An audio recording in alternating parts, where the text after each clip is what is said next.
Magandang araw mga kapatid. Narinig niyo na po ba yung salitang nobody's perfect? Tama po. Lahat po tayong mga tao ay hindi po perpekto. Nagkakasala po tayo and may mga flaws pa rin po tayo sa ating mga buhay. Pero sa araw na ito, nais ko pong ibahagi sa inyo ang magandang balita. You know that heaven is perfect place and Jesus is perfect. Kaya naman gusto niya po tayong makarating sa heaven. Sa heaven po, wala na pong kalungkutan, wala na pong kasakitan, wala na pong mga bagay na makikita tayo na hindi ka nais-nais. Bagkus, it is a perfect place for us to live with. God has a better plan for us. Nais niya po na makarating tayo kung saan nandoon siya at makasama natin siya habang buhay. Jesus came to the world to live a perfect life. And did you know that He died for our sins? So that we become perfect when we believe in Him. He wants you to accept Him and believe in Him that He is the only way to go to heaven. Sinabi nga po niya sa kanyang salita sa John 14:6 that Jesus is the way, the truth, and the life, and no one comes to the Father except through Him.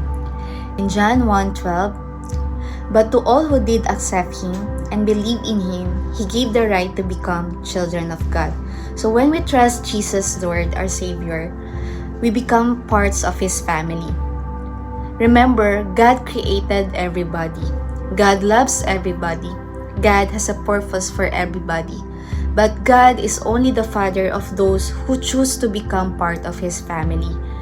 By meeting these requirements, kailangan po nating maniwala that Jesus is the Son of God and He is the one and the only way to go to heaven.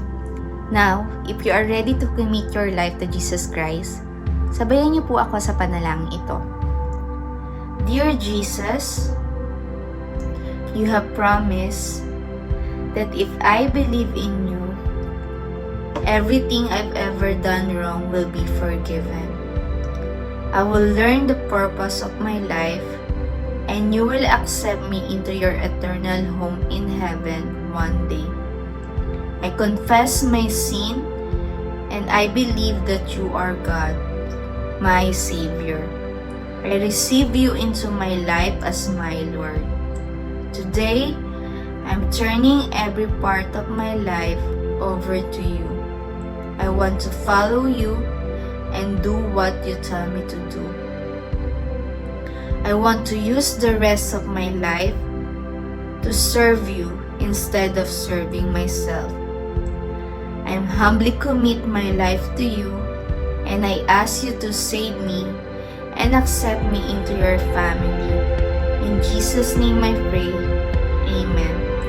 Kung sinabayan niyo po ako sa panalangin ito, masaya po ako na ibahagi sa inyo na ang magandang balita na you will be the part of the family of God and one day we will be together in heaven, worshiping Him and giving glory to Him.